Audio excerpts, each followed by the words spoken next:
I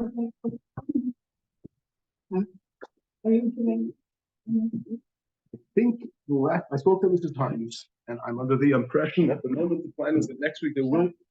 The moment the plan is that next week there will be a shiur, and the week afterwards there will not. January 3rd. Yeah. There's no shiur. Yeah. That's the way I understand it. If there's any change, I guess Mrs. Times will let everyone. I heard something phenomenal and a recording from the Rabbi yesterday on the Seder, a short part. Just Yosef said to the brothers, now when he introduced himself to the brothers and he revealed himself to the brothers, he said, don't be sad, don't be upset that you sold me here, because it wasn't you that sold me here, it was Hashem. And the reason he did it was he sent me to provide life and sustenance for so many people. There's a terrible hunger. This hunger could have caused devastation beyond anybody's wildest dreams. And because Hashem sent Yosef in advance, he was there at the beginning of the years of plenty to arrange the storing of the food from the years of plenty for the years of hunger. Therefore, so many hundreds of thousands, millions of people were spared. So this is all part of Hashem's plan. So the Rebbe was speaking to children, and he said to them like this. He said that a Jewish child grows up in a Jewish home. He gets a good Jewish education. This is all Hashem's plan. And the reason that Hashem planned that this child should grow up in this home and have this form of education is because Hashem knows in advance that there's going to be a hunger. A hunger meaning a spiritual hunger, where there's going to be Jewish children who are going to be hungry for Yiddishkeit. They're not going to know anything about Yiddishkeit. So, and one day you're going to meet one of these children. This is the boys, you'll meet a little boy, a young boy your age that doesn't know anything about Yiddishkeit. A little girl, you'll meet a girl that doesn't know anything about Yiddishkeit. And that's good. He or she is experiencing this incredible hunger. So you should know the whole reason why you were born where you were born and you got the education that you got, etc., is because Hashem knows that one day you're going to meet someone in a state of hunger, and you're there to provide for them. It's amazing because the way we naturally look at things is we're here and we're trying to do our best. And then we happen to bump into somebody, and out of the goodness of our heart, we give them some of our time and we explain something to them and we try to inspire them. No, the whole reason why you're here and you got all the opportunities that you got was because Hashem foresaw the hunger and he provided for the hunger by putting you in the place where you are years in advance. The whole plan was that you should be where you need to be and provide for the person that you're going to meet. It's an amazing, beautiful perspective. In this week's Seder of Vayigash, one of the things that we come across is the Shivim Nefesh, the 70 souls, Yaakov's descendants. And it goes through in detail. The sons of Reuven were so and so and so and so and so and so, the sons of Shimon, the sons of Levi, the sons of Yehuda, right?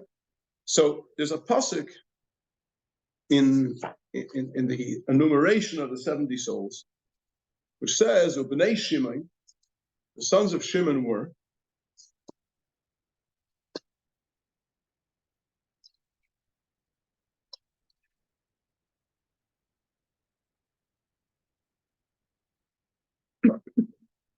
Yemuel, V'Yamin, V'Oihad, V'Yachin, V'Tzeich. Yemuel, Yamin, Oihad, Yachin, V'Tzeich are 5 sons.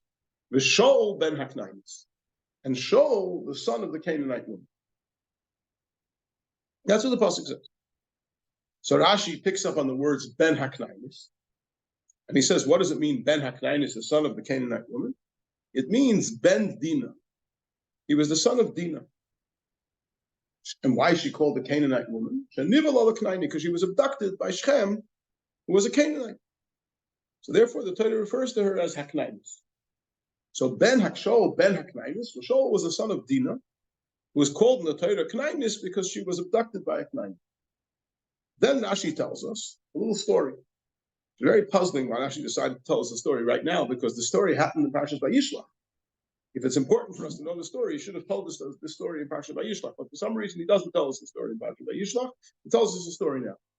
He tells us Kishahargu was Shechem, when Shimon and Levi came in to kill Shechem, to liberate Dinah. So Dina did not want to leave. Dina said to them, whatever happened, happened. Let's just leave things as they are. I believe the understanding of this is, she said, it's a lost case anyway. No one's going to marry me. Let's just leave things the way they are and finish. Let's accept it. Until Shimon took an oath that he will marry her. And under those circumstances, she agreed to be liberated. That's the end of the Rashi. So we look at this Rashi. There's 5 questions, which right away you want to ask. The first question is, Rashi quotes from the pasuk the words Ben Haknanis, the son of the Canaanite woman. And he explains, Ben Dina, the son of Dina, who was abducted by a Canaanite. Now, which word is Rashi interpreting? Which word is he commenting on? He's commenting on the word Haknanis. Right? So Haknanis doesn't mean what you think it means Dina. So Rashi should have quoted from the pasuk the word Haknanis. Why does he quote Ben Haknanis? And he explains Ben Dina. So the word Ben, which means the son of, still means the son of. So why is Rashi quoting a word from the pasuk to interpret it exactly as we thought it means? He should have just quoted the word Haknanis and said Dina shenivel al Haknanis. Why is it Ben Haknanis, Ben Dina shenivel al Haknanis? That's the first obvious question. Second obvious question, probably more obvious, is why does it actually bother to explain at all anything? Without Rashi, we would have no problem in this pasuk. Ben Haknanis means the son of a Canaanite woman. Shimon lived in the land of Canaan.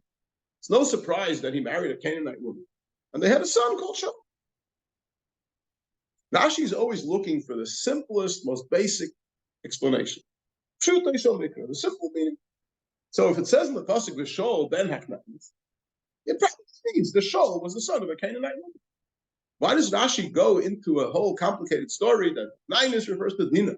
Why she called it Knainis? Because she was abducted by a Knainis. And then he tells us a story what happened when they tried to liberate her. Leave us alone. And a Knainis means a son of a Knainis. End of the story. It's fine. We would have no problem with that.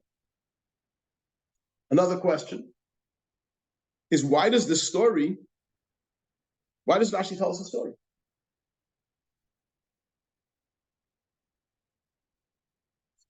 If we need to know the story for some reason, he should have told it to us in Vayishlach. If we don't need to know the story, then why does he tell us the story? Rashi's not that Medrash says. He doesn't just collect stories. He tells us what we need to know to understand the pasuk. Another question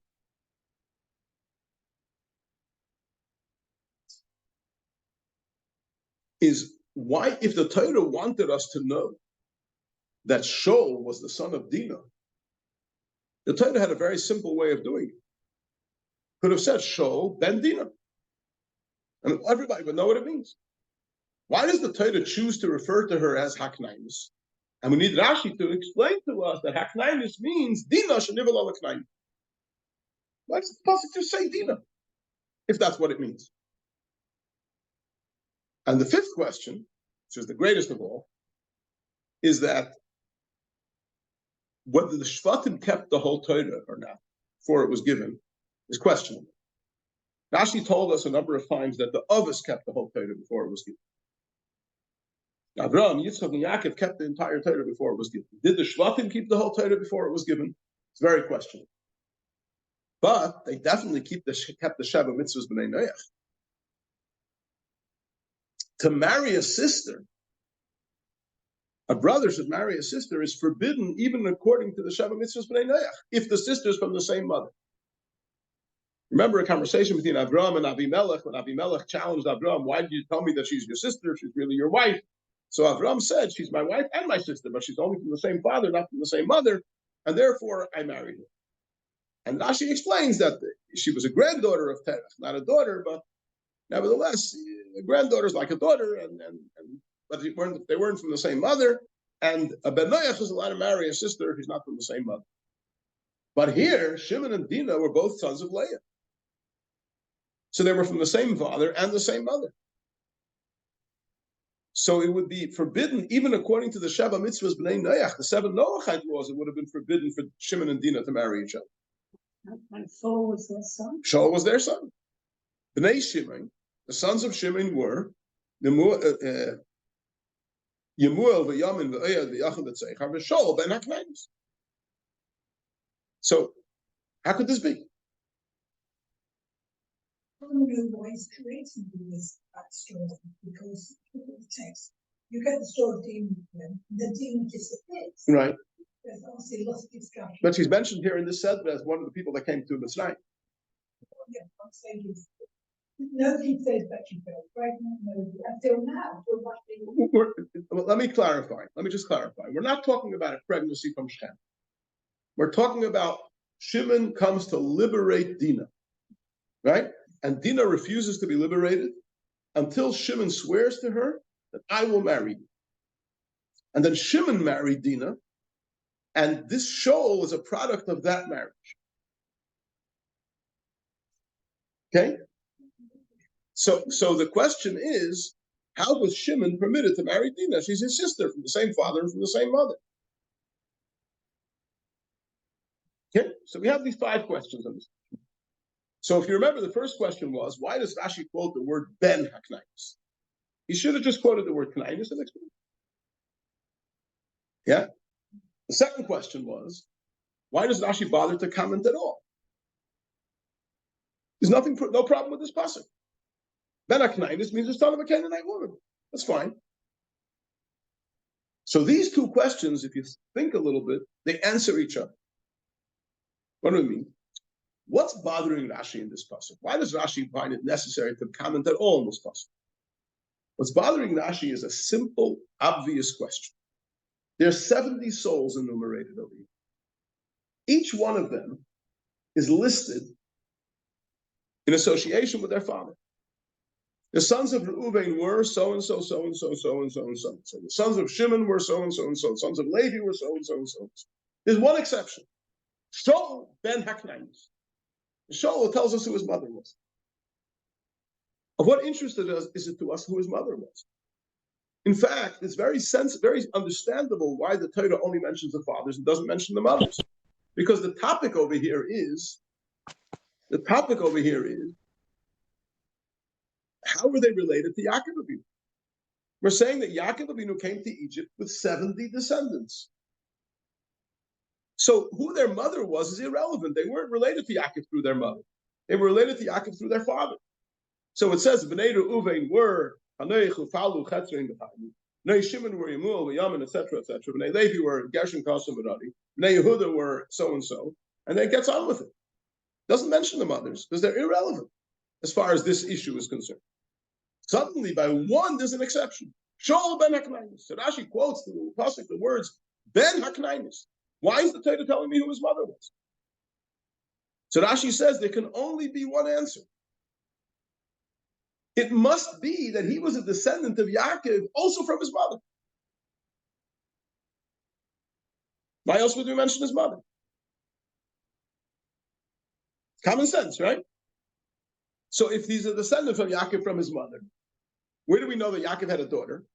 We only come across one daughter that Yaakov had, Dinah. So then we know that he was Ben Dinah. He must have been the son of Dinah. That's why he's mentioned with his mother. So now the question is, if he was the son of Dinah, why is she called Haknainis? Should have said Ben Dinah. So Rashi says he's called Haknainis because because she was abducted by Shem, who was a Canaan. Why doesn't the Torah say Ben Dinah? Especially now that we know that the reason why it says Ben Haknainis is to tell us his incredible yichus, and he was a grandson of Yaakov from 2 sides. So it surely should have said Ben Dinah. Ben Haknainis is not a way of describing yichus. Should have said Ben Dinah. So Rashi says, it's an obvious reason why the Torah says Haknainis. Because otherwise you would have asked, how could Shimon marry a sister? So the word Haknainis carries within it the answer to this question. How does it carry within it the answer to this question? So for this, we have to go on a little bit off the subject. In Parshas Vayigash, we learned that Lavan chased after Yaakov, and he had very bad intentions, Lavan. And then Hashem appeared to him in a dream, and he warned him that he shouldn't start with Yaakov. And then he catches up to Yaakov, and he makes a whole arrangement with him how they're going to keep the peace. And then he says to him, everything we agreed is on one condition. Im ta'anez b'noisai, if you will afflict my daughters, if you will mistreat my daughters, Rachel and Leah, bim tikach nashim al b'noisai, or if you will marry additional wives besides my daughters, ain't ishimanu, then everything we agreed is null and void. Okay, that's the condition. I have to protect my daughters. So Rashi says, why does it say twice b'noisai in the pasuk? Im ta'anez b'noisai, v'im tikach nashim al b'noisai. It should have said im ta'anez b'noisai, if you will afflict my daughters, v'im tikach nashim aleihem, or you will marry additional wives besides them. Use a pronoun, them. Why are you saying my daughters twice? So Rashi says, because Bilhah and Zilpah were also the daughters of Lavan. B'noisav hayu mipilegesh. Bilhah and Zilpah were daughters of Lavan from a pilegesh, from a concubine. So Rachel and Leah were Lavan's daughters from his wife, and Bilhah and Zilpah were Lavan's daughters from a pilegesh. So Lavan, when he told Yaakov that my only condition is that I must protect my daughters, he wasn't only referring to Rachel and Leah, he was also referring to Bilhah and Zilpah. Yeah. Very nice. So now we have a simple question. The others kept the whole Torah, right? Including Yaakov Avinu.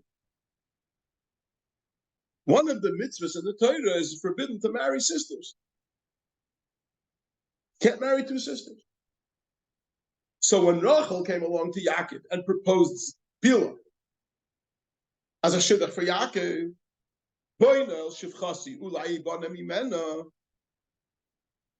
Yaakov should have said, I'm sorry.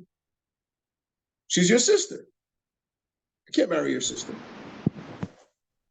And if you want to tell me that for some reason the fact that they were only sisters from one father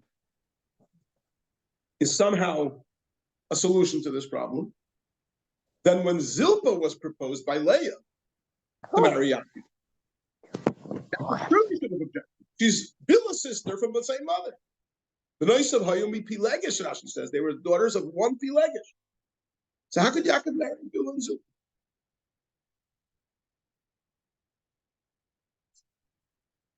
So the answer to this question, we have to first investigate what is a Pilegesh.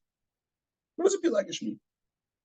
It says that Lavan's, Bilhah and Zilpah were Lavan's daughters from a Pilegesh. What is a Pilegesh? So we have the word Pilegesh in Chumash Bereishis twice. The first time we have the word Pilegesh in Chumash Bereishis is in Parshas Vayigash. At the end of Parshas Vayigash, right after the Akedah, it says that Avraham Avinu received the word that Nachor, his brother Nachor, established a family. Your sister-in-law Milcah gave birth to sons to Nachor, your brother. A whole list, 8 sons Milcah had. And then it says, and the last one is Besuel. And Besuel fathered Rivka. That's how Avraham Avinu knew that Rivka existed, and he sent Eliezer to find her as a wife for Yitzchak. Then it says, Upilagshay Ushma Re'uma. Nachor, besides a wife, he also had a Pilegesh. Her name was Re'uma. Vatelad Gamhi as Tevach, as Gacham, as Tachash, as Ma. She had 4 sons. Yeah. And Rashi incidentally says that this setup of 8 sons from Milcah and 4 sons from the Pilegesh Re'uma is similar, Hishvasa Mishpachton Mishpachas Avraham, that Nachor's family was an imitation of Avraham Avinu's family. Because Avraham Avinu's grandson Yaakov also had 12 sons, 8 from his proper wives, Lavan, Rachel, and Leah, and 4 from his shvachos, from his maidservants, Bilhah and Zilpah. So it's the same thing as Nachor's 12 sons, 8 from Milcah and 4 from Re'uma. That's the first time that the word Pilegesh appears in the Torah. Rashi does not comment on the word Pilegesh. It doesn't say what it means. Why doesn't he come? Because it's a simple word. It's a word. It's a household word. Everybody knows what it means. Don't have to translate. Right? It doesn't translate Vayomer. It doesn't translate Vayidaber. It doesn't translate Pilagish. The second time the word Pilagish appears is in Parshas Chayesara.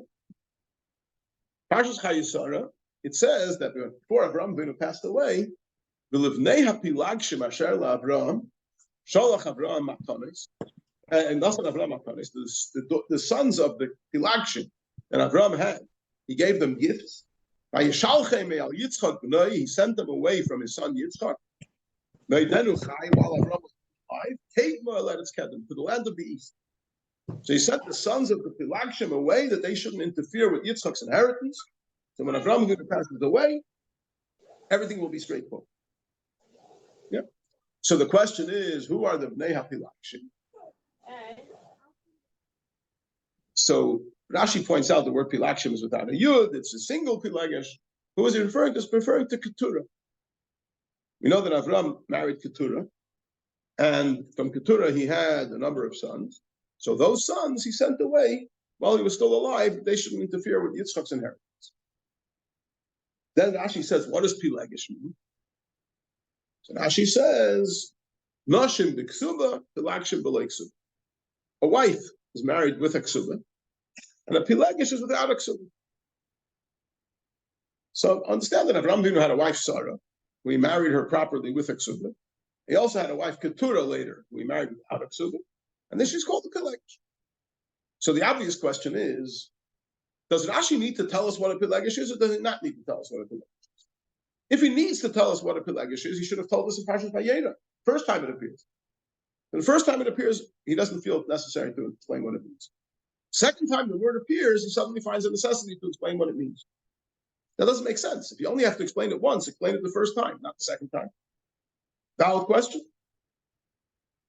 Yeah, we following? So obviously, the answer is that we know what a Pilagish means. What does a Pilagish mean? A Pilagish means if a man has a maidservant and he fathers children from his maidservant, so the maidservant is called a Pilagish. So in Parshas Vayigash, where it says that Nocher had a Pilagish called Re'uma, makes sense. Nocher had a maidservant. He fathered 4 children from his maidservant, so she's called his Pilagish. But in Parshas Chayesara, it says that Avraham Avinu had a Pilagish. So the child is learning Chumash asks, who is Avraham Avinu's Pilagish? Avraham Avinu married a maidservant. Keturah wasn't a maidservant when Avraham Avinu married her. She was a free woman. Avraham Avinu had freed her many, many years earlier. After Sarah passed away, Avraham Avinu sent for Keturah, and he married Keturah. So why is she called a Pilagish? So Rashi says the word Pilagish has another meaning. It can mean a proper wife without a ksuba. Like you find by David HaMelech, David HaMelech, it said, had Pilagshim. And David HaMelech was after Matan Torah. He definitely didn't marry a maidservant. After Matan Torah, it's forbidden for a Jew to live with a maidservant. David HaMelech married proper Jewish women, but he had certain wives that he married with ksuba. They're called Nashim. And there's certain wives that he married without ksuba. They're called Pilagshim. Because a king, the dinim of a king in marriage are different from a common. Normally, a yid is forbidden to marry a wife without a ksuba, but a king is allowed to have a Pilagish without a ksuba. Okay, whatever. That's already a dinim of ksuba. It's already a complicated ksuba. But the fact is that just like David HaMelech had Pilagshim, they weren't maidservants. Similarly, Keturah is called a Pilagish, like we find by the Pilagshim of David. So what does that mean? That the normal understanding of the word Pilagish is a maidservant. In this unique case, Rashi has to explain it because here it means something different. So let's go back now to the Rashi that we quoted before in Parshas Vayigash, where Rashi tells us that Bilhah and Zilpah were b'noisav mi-Pilagish. They were the daughters of Lavan from a Pilagish. What does it mean?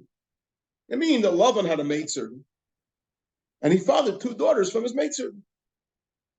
So he had a wife who bore him Rachel and Leah, and he had a maidservant that bore him Bilhah and Zilpah. Bilhah and Zilpah, when they were born, They also became maidservants because they were born to a mother who was a maidservant. And later, when they grew up, he gave Bilhah as a gift wedding gift to Rachel, and he gave Zilpah as a wedding gift to Leah. All makes sense. Now the question is, what is the status of a maidservant when it comes to issues of family? Does a maidservant have a father? Does she have a mother? Does she have a brother? Does she have a sister? Or does she just have a master? What's the halacha of a shifcha? What kind of family arrangement is there for a shifcha?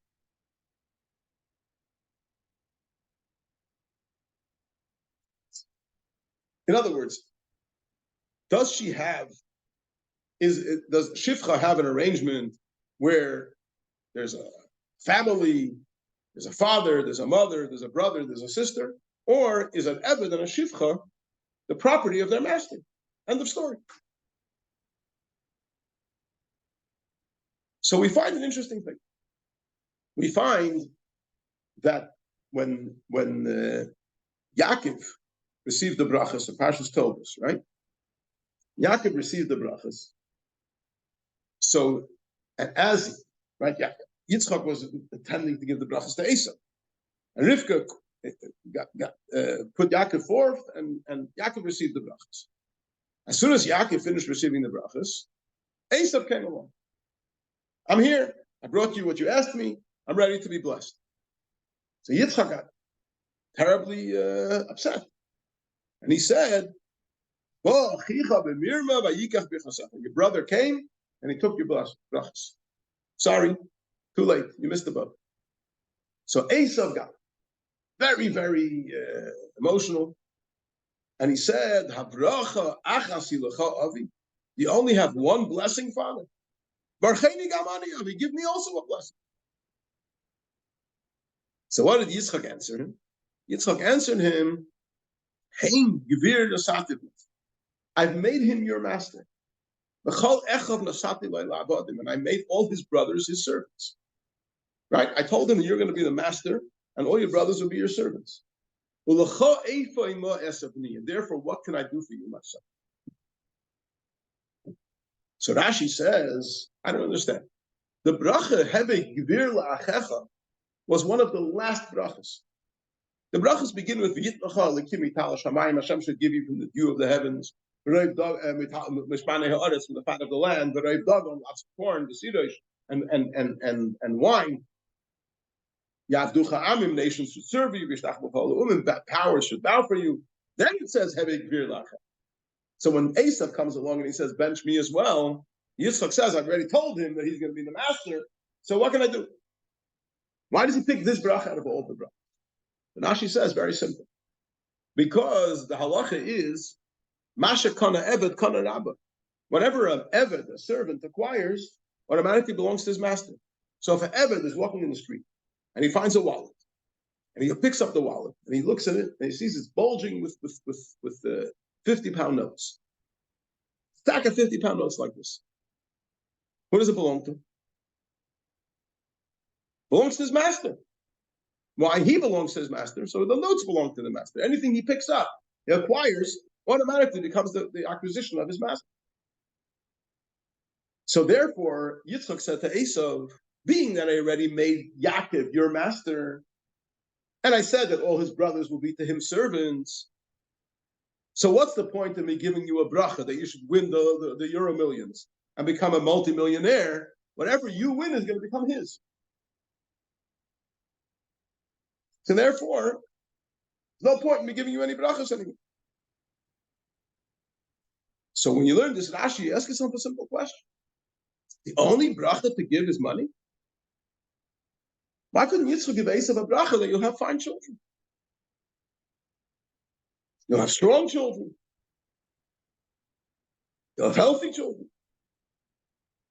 A lot of brachas you could have given him that are not monetarily connected. The principle of Asher Kana Ebed Kana Rabbi, what a servant acquires automatically belongs to his master, it appears to apply to monetary value. So he could have given him a different bracha. So the answer is that Mashakana Ebed Kana Rabbi, whatever a servant acquires automatically belongs to his master, is not just a monetary law. It's because of the whole identity of an Eved. An Eved is the acquisition of his master. And therefore, everything that an Eved has belongs to his Adon, to his master. So if an Eved has children, they're not his children. They're the property of his Adon. If a Shivcha has a child, the child is not her child. They're the property of the master. As we see this very clearly, again in Parshas Vayigash, Rachel comes to Yaakov and she says to him, perhaps you should take Bilhah and let Bilhah have children, and maybe that will help me. And Yaakov agrees, and then Bilhah becomes pregnant. She gives birth to a son. And what does the pasuk say? Rachel says, "Donani Elikim, Hashem has judged me, and He's found me meritorious. Vayiten li bein, and He's given me a son." Excuse me, Rachel, has Hashem given you a son? He's given Bilhah a son. Why are you saying Vayiten li bein? The answer is because Bilhah is a shivchas Rachel. So if Bilhah is shivchas Rachel, when she gives birth to a child, that's Rachel's child. Vayiten li bein. So the klal of Mashakana, Eved, Kana, Rabbi doesn't only apply to monetary value, it also applies to everything. So that if that's the case, if a shivcha gives birth to a child, that child doesn't have a father or a mother or a brother or a sister. That child has an other, a master. So if that's the case, Bilhah and Zilpah weren't sisters to each other. Although they were biologically sisters, but they didn't have a halachic status of sisters. And if that's the case, so Bilhah was the maidservant of Rachel, Zilpah was the maidservant of Leah. So if that's the case, there's no question, how could Yaakov marry sisters? They weren't sisters. Yeah, making some sense? Now, question is, how does one become a shivcha? Where's the application form to become a shivcha? So there's two answers. One answer is you can be born into it. Right? If your mother's a shivcha, then you're a shivcha. The other answer is if you're taken captive. If you're taken captive, then the captor becomes the master of the captives. Right? It's a de facto reality. Yeah. I mean, we don't know what the future has in store. Right now, that's the reality. Okay? So, as we find in the story of the Knaini Melech Harod, when they attacked the Jewish people, so it says, Vayish mimenu shevi. They took from the Jewish people, they took captive. So Rashi says the word shevi is written in singular, so it means Eina Shivcha. It was just one maidservant. So the Mefarshim want to know, how does Rashi know it was a maidservant? Maybe it was a free woman. The answer is, it doesn't make a difference. Whoever she was, now she's a maidservant. Now that she's in captivity, she's a maidservant. So, we'll get to that in a moment. Yeah? So, therefore, when Shechem took Dinah, abducted Dinah, so even though Shechem didn't abduct Dinah that she should wash his dishes or she should mop his floor, but at the end of the day, when Dinah was abducted by Shechem, he was totally in control of her. She had no independence at that point whatsoever. She had no freedom. So she was, for all practical purposes, like a shivcha, captive. So when she was taken captive by Shechem, she was essentially separated from her family. She's now a captive of Shechem. So for all practical purposes, she no longer has a relationship with her family. She only has a relationship of being a captive of Shechem. So at this point, she's no longer a sister to Shimon. She's a biological sister, but not a halachic sister. Because she's a shivcha. Still work today. Once Matan Torah, it's a good question. The question was, does that still work today? And the answer is, by Matan Torah, we became, Hashem says, I've taken you out of the land of Egypt, from the house of bondage. So Yidden have become essentially free people. And nothing can change that. So, you are my servants, Hashem says, you're not servants of servants anymore. That's why even when a Jew becomes an Eved Ivri, only his work can become subservient to the master, but his body never becomes the property of the master. That's why a Kohen who has an Eved Knaini, the Eved Knaini is allowed to eat Truma, because he's the property of a Kohen. A Kohen who has an Eved Ivri, Hebrew servant, he's not allowed to eat Truma, because he retains his independence. He's obligated to work for the master, but he's still a person on his own. So back to the story with Dinah. So when Dinah was taken captive, she got the status of a shivcha. So she's no longer related to Shimon. Yeah. Now the question is, of course, before she was taken captive, she was a sister to Shimon. After she's freed, she should revert to her previous status.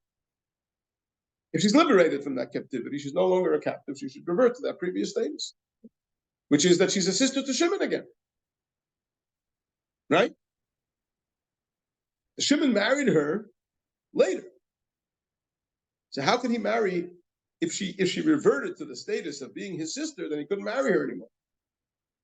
So that's why Rashi says, stops everything and says, I got to tell you a story. When Shimon entered the house of Shechem to liberate Dinah, Dinah said, hold it. Don't go ahead with this. I want to stay exactly where I am. Why? I'm resigned to my fate. So Shimon said to Dinah, I have a plan. I'm going to liberate you on the condition that you will retain your current status. I'm not going to change your status. How can he do that? Because right now her status is that of a shivcha. And he's the one who's liberating her. So he's going to liberate her in the sense that she's going to be freed from obeying the instructions of Shem, but she's still going to retain the status of being what she was before. Halachically. Because he's liberating her on the condition that she retains the status that she has currently. Is that bit of a drey? I mean, It's a drey, but it's a drey that has a legal place. That's your current condition. I'm the one who's going to change that, right? So I can choose to change it or not to change it. I'm sorry. Did you say that when someone married her, she wasn't his sister? I'm saying, the question was, did I say that when Shimon married her, she wasn't his sister? I'm saying that based on what we said till now, that the reason that Yaakov was allowed to marry Bilhah and Zilpah was because they were maidservants and they don't have a place in a family, right? So when Dinah was taken captive, she got the status of a maidservant. And a maidservant doesn't have a family. So therefore she doesn't have brothers and doesn't have sisters. So she's no longer related to Shimon. Problem is that Shimon liberated her, right? So if he would have first liberated her and then run to Eska Shaila, can I marry her? The answer would have been no, she's liberated. Now she's your sister again. But what he did was, before he liberated her, he made a condition that I'm not changing her status. Her status is going to remain the way she is. She's going to remain a knainis, shenivel a knainis. And as a shivcha, she's not my sister. And that's from the Torah? Huh? The way things worked before Matan Torah, This this is before Matan Torah. Yeah, but we said this. B'nai Noach are not allowed to marry a sister. she's still reckoned as from a child of Yaakov. Biologically. But in other words, she has the advantages on both sides. So that's why Rashi brings the story. You should know that this happened when Shimon came to liberate Dinah. They already then worked it out.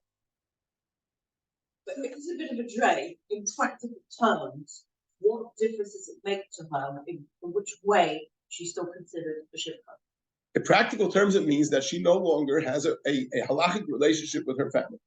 And therefore, she's no longer forbidden to marry her biological brother. Let's say, is she allowed to shiver for family member? Are they? She'll ask her of. You know, Yeah, but the five questions that we asked Rashi have all disappeared. We know why Rashi brings the word ben. We know why he bothers commenting. We know why. What were the other questions we asked? I forget already. We know why the Torah refers to her as Aknainis, and we know why Rashi tells the story, and Dafka here and not in Parshas Vayishlach, because it wasn't pertinent to Parshas Vayishlach. It only became pertinent here. And we also know why it was permissible for Shimon to marry her. Perhaps she didn't want to be liberated. That's why she said, if you have to do a lot, It doesn't say she was happy with him. She was resigned to him because she didn't see a better option. Then she said, okay, if you marry me, she was expecting him to say no. Before I would say. Well, I think my big one is, how can he think? Okay. Whether she was servant I can't answer all the questions. I can only explain how the Rashi makes perfect sense.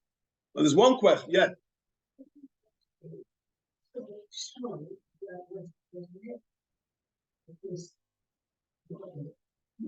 Okay. You're asking a question. If that's the case, Shaul was an Eved mother. So first of all, it's like this. A shivcha, I hear the question. A shivcha, if she's liberated, yeah, let's say a shivcha knainis, if she's liberated, she becomes like a new existence.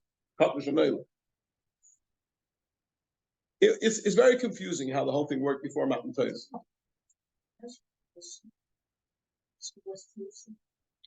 She still had the status of a shivcha. Yeah, okay, I hear you. So it's the same as the excuse me, just want to say it's the same as Don Naftali, Gad and Asher. They're also born to shvachas, right? So whatever the answer will be over there, the answer will be over here. Sorry. Once the child was given, A Jewish woman can no longer become a shivcha. but were these marriages still valid? Shimon and Dinah. It was a marriage in the laws of Bnei Noach. Did they have more children besides Shaul? Doesn't say. So Shaul maybe have. It says Shaul and Aknainis. It's not the same Shaul that became a king later. He came from the tribe of Binyamin. Different Shaul. Anyway, what did we learn from this whole thing? Yeah. Something amazing. We are called Hashem's children. Right? And we're called Hashem's servants. Normally, if you ask someone, what is a greater description, to be the children of Hashem or the servants of Hashem? Tell you, be the children of Hashem is a greater thing, right?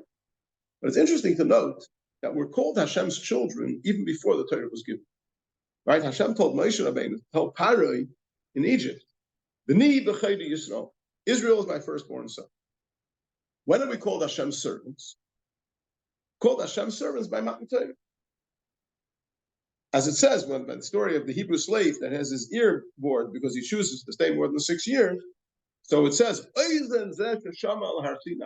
ear that heard by Mount Sinai, to me, the children of Israel will be servants. And he went and he sold himself.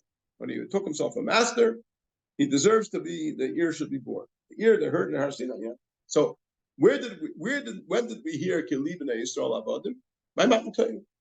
So if we were children of Hashem before we received the Torah, and when we received the Torah, we became his servants, and there must be some upgrade in becoming servants that's greater than being children. Right?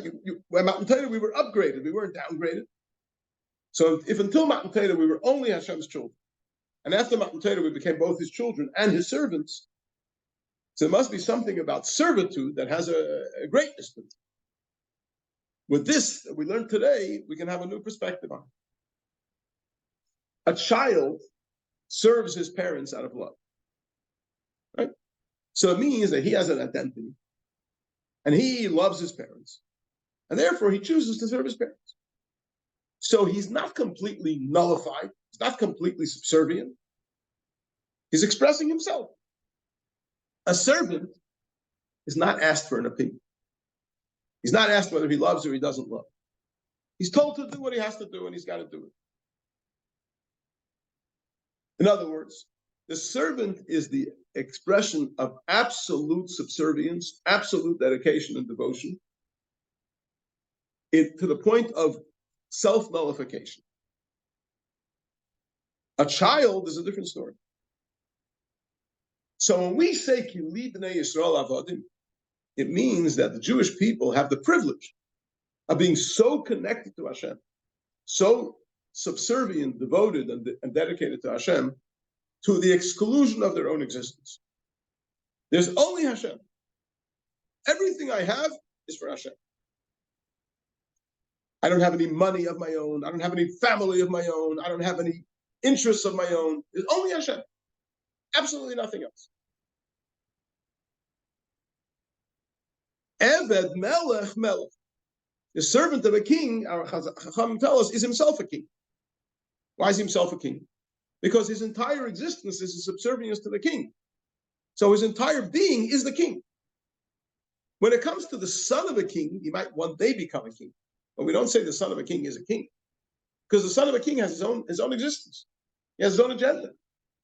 He has his own desires. He has his own life. The servant of the king is completely subservient to the king, completely devoted, completely dedicated to the king. That's his identity. So when we say that Kili b'nei Yisrael avodim, that we have the status of being Hashem's servants, that gives us such a closeness, such a fusion with Hashem, which comes from a total self-nullification.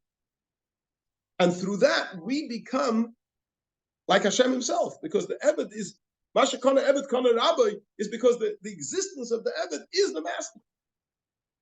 He's only an extension of the master. He doesn't have an independent being of his own. And that's why we have the power to bring Hashem's presence in the world that we live in. As we say in Rosh Hashanah, the Yeda Kol Pol Ki Ata Fa'altoi, every existent being should know, every created being should know that you created it. B'yavin Kol Yitzur Ki Ata Yitzartoi, every formed being should know that you formed it. B'yemar Kol Hashem Neshama Ba'apoi, anything that has a soul in a breath in its nostrils will proclaim Hashem Elokei Yisrael Melech, Hashem the God of Israel is king, U'malchusei B'kel Mashal, and his kingship rules over everything. So we say Hashem Elokei Yisrael Melech. It's through the subservience and dedication and devotion of the Jewish people that we make Hashem's kingship known in the whole world. Maybe this whole concept of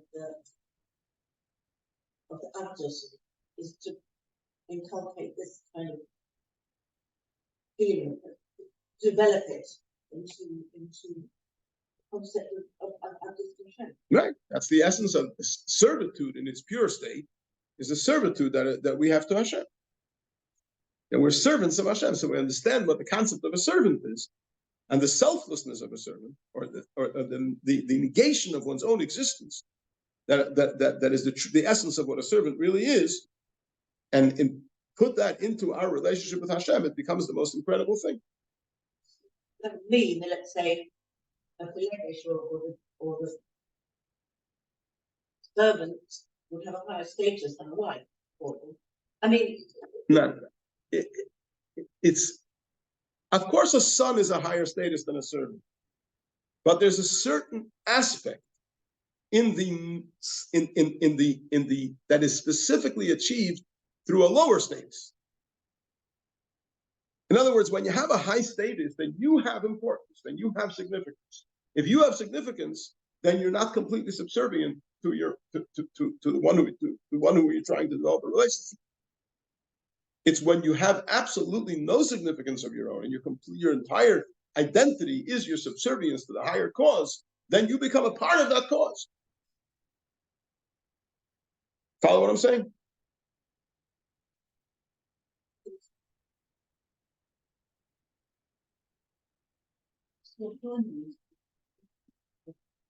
Speak a little bit louder, please. Yeah, when we're called Hashem's children, it's a different dimension in our relationship with Hashem. So Hashem wants us, actually, Hashem wants us to have that dimension. And therefore, it's not a contradiction to our subservience to Hashem, because that is part of our subservience to Hashem. And He wants us to have minds of our own and hearts of our own and have feelings, and the feelings should be love of Hashem. But the Yesod, the fundamental, in chapter 41 in Tanya, Alter Rebbe begins by saying that Reishis HaAveidah, the beginning of all service of Hashem, the Ikra, the most primary aspect of the service of Hashem, B'Sharsha, and the root of all service of Hashem, is Kabbalah Sel Malchus Shamayim, acceptance of the yoke of heaven. And Hashem is the king, and we're His subjects. And we're going to listen to what He tells us. So even though the development of the service of Hashem includes serving Hashem with your mind and serving Hashem with your heart, but it all has to be rooted in the basis of Hashem is the king and we're His subjects. And because He's the king and we're His subjects, and we know that He wants us to, go back to the question of family that we talked about before. On one hand, we say that family is a very, very high value in the Jewish tenet, right? And here we're saying that, it's only Hashem, nothing else. Yes, true, there's only Hashem and nothing else, but one of the things that Hashem wants us to do is to create a family that should be a mikdash for Hashem. So because Hashem wants us to have a family, therefore family is important. Not because family is important, but because Hashem is important. And Hashem wants us to have a family, so family becomes important. Money is not important. Tzedakah is important because it's a mitzvah. Achnas Archim is important because it's a mitzvah. To send your children to learn Torah is a mitzvah. It costs money. Therefore, money becomes important because it helps you serve Hashem. So the concept of Avdus stresses that there's only Hashem, nothing else. And if anything else does exist, it only exists in as much as it helps you serve Hashem.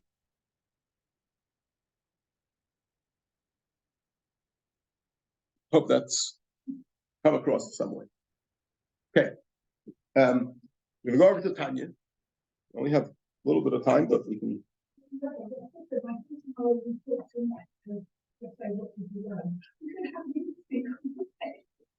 Okay. So it's a combination we're talking about. So, right, we're the children of Hashem and we're the servants of Hashem. And what we're discussing is what is the advantage of being servants over being children. Because at first glance, you would think that the fact that we're children is our primary yichus. The fact that we're the servants, okay, we'll accept that. So we're explaining that actually there's a certain dimension of being servants of Hashem, which is the ultimate relationship. Because it's complete bittul. There's only Hashem is the only value in our lives, to the exclusion of anything else, which by children you don't have that. we can only serve Hashem, or we can only want to serve Hashem if we believe we're children. So you just let me repeat. Mrs. Goldblatt just said we can only serve Hashem, and then correct ourselves. We can only want to serve Hashem if we believe that we're children of Hashem. So I think that was a very interesting correction that you made. We can only serve Hashem, or we can only want to serve Hashem. Right? So there's two separate things. I can serve Hashem because I'm told to. Right? Hashem he's the boss. He tells me build a sukkah on Sukkot. I'm going to build a sukkah on Sukkot. He tells me eat matzah on Pesach. I'll eat matzah on Pesach, whether I want to or not. But we know that it's not enough to build a sukkah on Sukkot and eat matzah on Pesach. I have to want to build a sukkah on Sukkot. I have to want to eat matzah on Pesach. And for that, I need to be Hashem's child who loves my Father and therefore wants to serve Him. But the basis of it all is, why is it important that I love Hashem? Because Hashem in His Torah says, "V'ahavtas Hashem alekecha." So Hashem is telling me, you want to be truly subservient to me? Listen to what I have to tell you. I'm telling you that I want you to develop an internal emotion in your relationship with me. So that also becomes part of the subservience. That's the idea of nasa bin nishma. That could only come from acknowledging you are children. So it has to. What I was saying before about the beginning of all service is the root, the foundation of everything is where Hashem serves, and therefore whatever He asks of us, we do. Right? And one of the things He asks of us is, be my children, love me, understand me, want what I want, as you said, want to serve. So the underlying foundation underneath the whole thing is our love of is our subservience. But the structure that's built on top of that foundation has to also include a meaningful relationship. Is that clear? It's the same principle as Nasa and Ishma. What does Nasa and Ishma mean? We will listen. Nasa, we will do whatever you say. Yeah? V'nishma, and we'll also understand it. Now, the order is normally the other way around. First you understand, and then you do. But Yidden said, no, Nasa v'nishma. First, we're going to make a commitment that's going to be unconditional. And if what you're demanding of us is that we should put meaningfulness into that, we'll work on it. But that's not going to be the foundation of our relationship. It's not because I understand that you're incredibly great, therefore I'm going to love you, and therefore I'm going to serve. I'm going to serve you because I'm completely subservient to you. And that subservience is going to include anything you ask for, including developing an intellectual and emotional relationship.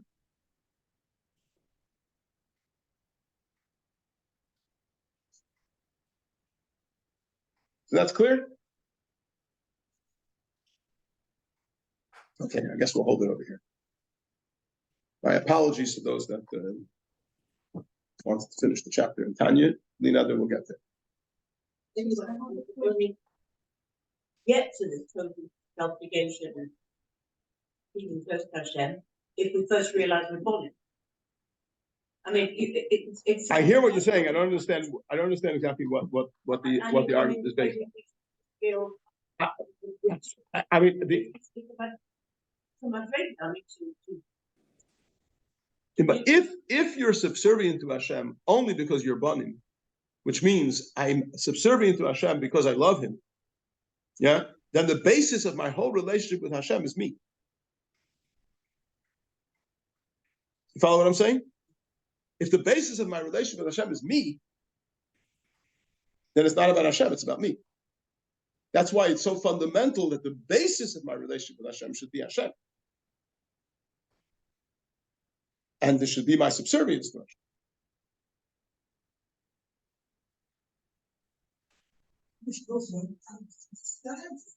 It shouldn't be a blind. True, because that's what Hashem wants of us. Had Hashem told us, I'm not interested in your understanding, I'm not interested in your feelings, I just want you to do it. You must be the only of the Christianity Islam that actually question our belief that we come out the other way, still being strong, still having faith, but they're just scared that if they look too close, they'll lose. Okay, I can't speak for others because I never studied their faiths. But it's not you get the impression because my day job going back, I had a lot of interest connection. And I asked you, because I could, and you could kind of, like, this is why. And so, why did that? Well, there was a spot we lost it, or we lost, in other words, perhaps what they lost, and they're not allowed to follow, is proof that perhaps they're not so strong as. So, Okay. we come out the other way, we're still strong, we can get. Not only that, we're obligated to question so that we can understand. But that's all part of what Hashem wants from us, what Hashem instructs us, and therefore we do it. Thank you. Thank you. You're very welcome. Okay? I can't hear. And To say the words, yeah. Mm-hmm. Right. A manifestation of Okay, so the question over here is, the benefit that some people are still watching on the Zoom. The question was, we learned last week about the importance of saying the words when we study Torah. And the question is that when we use our brains, if we're concentrating on something, and using our brains, we're also using physical energy. The brain is also a physical organ. So why is there such an emphasis on speaking words of Torah? On speaking Torah.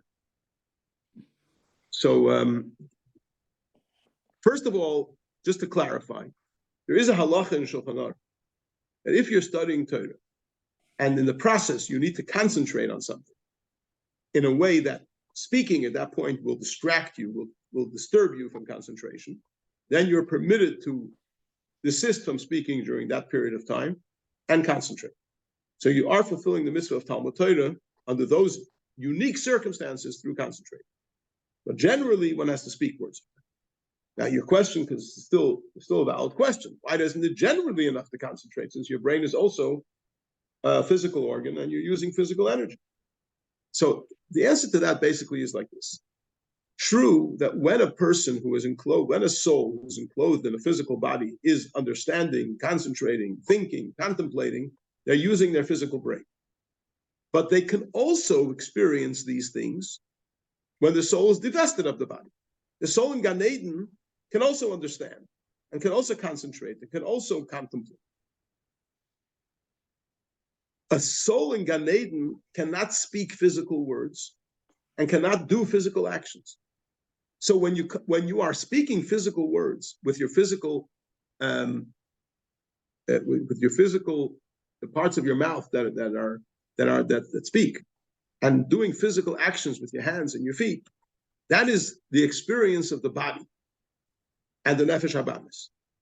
And as we've learned before, and we're going to learn, that the Almighty wants the purification of the body and the animal soul. So even though when we learn and understand and concentrate, we're also using the physical brain, but it's not really the experience of the physical brain. It's the experience of the soul, which happens to be enclosed in the physical body. It's a soul experience. Understanding, contemplating, thinking, these are all soul experiences. But speaking and doing are bodily experiences. And it's important that our connection to Hashem should permeate the realm of body existence, so that the body and the animal soul can also be elevated and sanctified to Hashem. Does that address your question? Even so, that it's like just not coaching. Mm-hmm. There are much more things. I mean, much more? Things like I said, didn't hear the word. Much more? Much more quantity, like. You can cover more ground. Okay, so, yeah, but I believe, I hear what you're saying, you can cover more ground, but at the same time, when you speak, it permeates you more, and you're more likely to remember. In fact, the Gemara says, if the Torah that you learn is set out in all your 248 limbs, it'll be preserved, and if not, it won't be preserved. And Tanya gives a Kabbalistic explanation for that, but simply speaking, when you're involved in something and you're fully involved in it, you absorb it, and it remains with you.